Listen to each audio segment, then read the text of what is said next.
না আসলে সর্বপ্রথম যে আইপিএল এর কন্ডিশন আর এখানের কন্ডিশন একটু ডিফারেন্ট, প্লাস অপোজিশনও একটু ডিফারেন্ট, কিন্তু আইপিএল এর অনেক মানে মোস্ট অফ দ্য গেমই হাই স্কোরিং হয় এবং উইকেটটার ধরনটাও একটু আলাদা। আর এইখানে তো আমাদের বাংলাদেশে হাই স্কোরিং ম্যাচ একটু কমই হয় তুলনামূলক।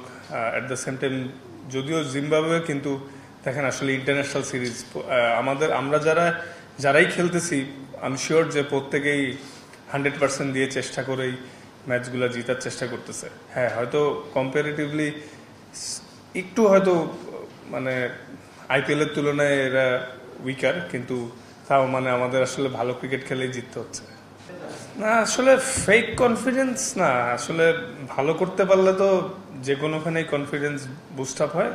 হ্যাঁ, হয়তো কন্ডিশন ওয়াইজ আমরা এখনো জানি না যে ইউএস এর কন্ডিশন কেমন হবে, মোস্টলি ড্রপিং উইকেটে খেলা হতে পারে। আর তাছাড়া আমি শিওর যে আমাদের বেশিরভাগ খেলোয়াড়েরই ইউএসএ তে খেলার এক্সপিরিয়েন্সও কম, ওইখানে যে আসলে নতুনভাবে অ্যাডাপ্ট করতে হবে।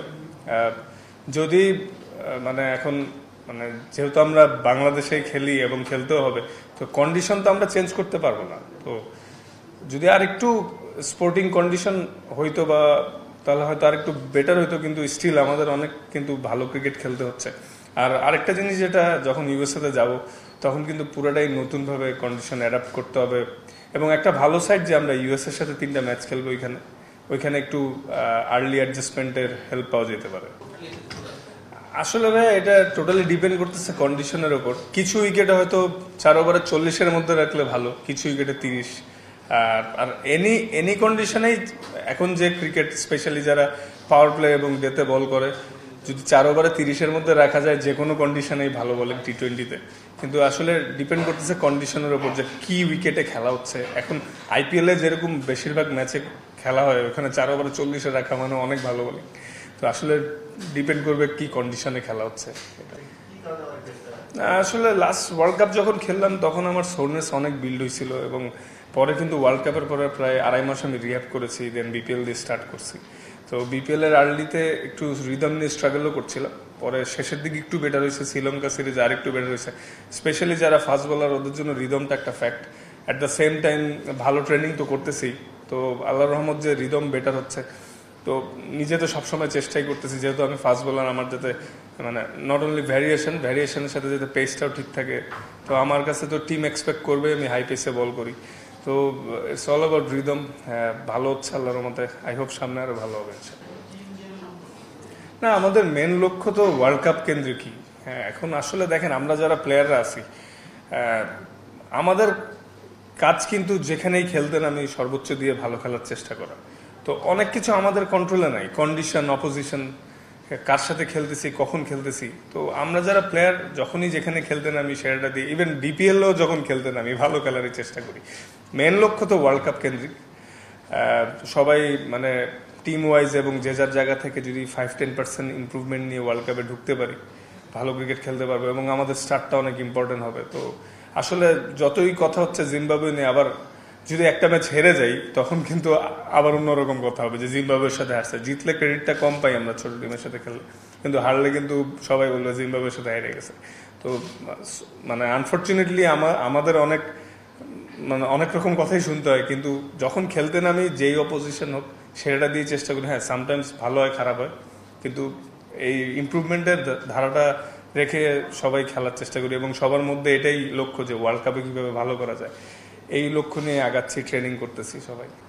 সোফার তো লাস্ট 2টা সিরিজে আমি খুব এনজয় করছি পার্সোনালি, এবং বাকিরাও হয়তো করছে।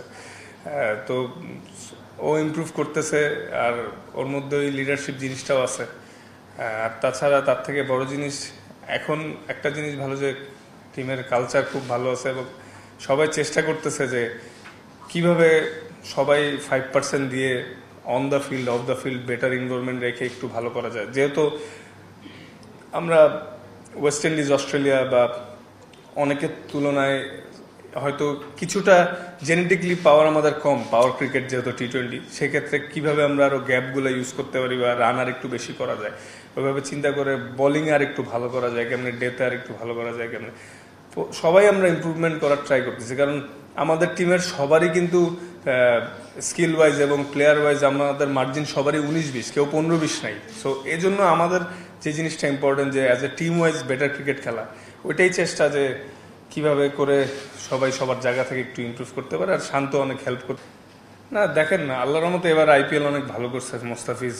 আর যেহেতু ও আসছে, আসলে আমাদের মানে আমার আমার যতটুক পার্সোনাল এক্সপিরিয়েন্স থেকে আমি বলছি যে ওকে আনার কারণটা হচ্ছে যাতে ও আমাদের টিম প্ল্যানিংটা এবং টিম কালচারের ক্ষেত্রে যাতে একটু অ্যাওয়ার হয়ে তাড়াতাড়ি যাইতে পারে। অ্যাট দ্য সেম টাইম কয়েকটা দিন রেস্ট নেওয়ার ব্যবস্থাও করেছে ওকে, কারণ ও আমাদের ওয়ান অফ দ্য মেন বলার। সো এটাই আসলে ডেফিনেটলি যে ওর ভালো আইপিএল কাটছে এবং যথেষ্ট এক্সপিরিয়েন্সও ওখান থেকে নিছে।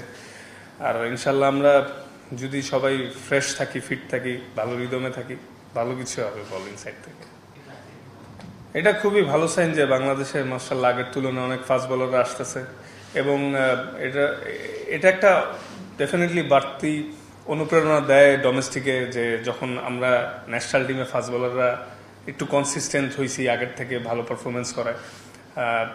এটা যত চলবে এবং সুযোগ পেলে সামটাইমস অফ টাইমে যদি আমাদের কিছু ফাস্ট বোলাররা বাইরে ফ্রাঞ্চাইজিও খেলে, সব মিলে হয়তো আমাদের ইমপ্রুভমেন্ট আরও বেশি হবে। এবং ফাস্ট বোলারদের প্রসেসটা অনেক বেটার হয়েছে, সবাই আগের থেকে বেশি সিরিয়াস হয়েছে, লাইফস্টাইল এবং মেনটেনেন্স সবাই আস্তে আস্তে আমরা জানতে পারতেছি। তো এই জিনিসগুলা আমি মনে করি হেল্প করতেছে ফাস্ট বোলারদের সবাইকে ভালো করতে। আর ইনশাল্লাহ আমার বিশ্বাস যে এই ধারাবাহিকতা থেকে সামনে আরো ভালো কিছু হবে। ভাইয়া লক্ষ্য তো সেমই, সব যেখানেই খেলতে নেমি, যাদের সাথে খেলতে নেমি, সর্বপ্রথম লক্ষ্য থাকে জিতা। আর আসলে আমাদের প্রত্যেকটা প্লেয়ারই ইন্ডিভিজুয়াল আলাদা আলাদা রোল আছে, সে তার রোলটা অনুযায়ী খেলার চেষ্টা করে। সামটাইমস বেটার এক্সিকিউট হয়, সামটাইমস কম। আমি শিওর যে সবাই এটাই চেষ্টা করবে এবং যার যেই নতুন স্কিল আছে ওগুলা এক্সপেরিমেন্ট করার ভালো একটা সুযোগ এই দুইটা ম্যাচ। আমি শিওর আমরা সবাই সেটা চেষ্টাও করবো ইনশাল্লাহ। আর সৌম্য ভাই লাস্ট কিছুদিন অনেক ভালো ট্রেনিং করছে, অনেক হার্ড ট্রেনিং করেছে।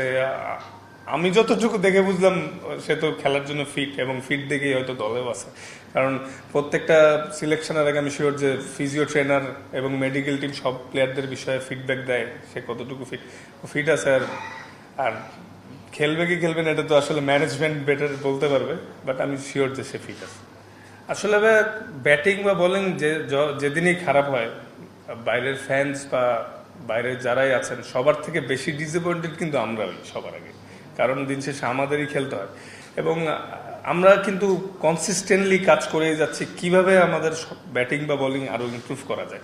এটা আমরাও বুঝতে পারছি যে আমাদের এক্সপেকটেশন ওয়াইজ স্টার্ট হচ্ছে না, এটা নিয়ে কাজ হচ্ছে। এবং আসলে সর্বোচ্চ চেষ্টা করা ছাড়া তার কোনো কিছুই হাতে নাই। তো চেষ্টা করে যাচ্ছি, আই হোপ সামনে বেটার কিছু হবে এবং ইনশাল্লাহ এই দুইটা ম্যাচও আগের ম্যাচগুলো থেকে বেটার হবে ব্যাটিং ইনশাল্লাহ। দেখেন যে জিনিসটা চলে গেছে ওটা তো আর কন্ট্রোলে নাই, তো ইনশাল্লাহ সামনে খেলবো, সামনে যখন ফ্রি টাইম পাবো। নট অনলি আইপিএল, এখন অনেক লিগস আছে। নীতি অলমোস্ট একই, হয়তো এক একজনের বডি টাইপ এক এক রকম, এজন্য হয়তো কনসার্ন থাকে বোর্ড যে। আর তাছাড়া অনেকেই স্পেশালি ফাস্ট বোলারদের যাদেরই দেখতেছেন সবারই কোনো না কোনো ইনজুরি ম্যানেজ করতে হচ্ছে। হয়তো আমি বডি টাইপ বা আমার বোলিং টাইপ ডিফারেন্ট, এজন্য আমি এইবার যাইতে পারি নাই। আর আমার তো টেস্ট খেলারও কথা ছিল, বাট লাস্ট মোমেন্টে শোল্ডারের ইনজুরি ম্যানেজ করার জন্য হয়তো আমি বিরতিতে গেছি। হয়তো ফিউচারে খেলবো ইনশাল্লাহ, আফসোস নাই কোনো, জাস্ট দোয়া করেন।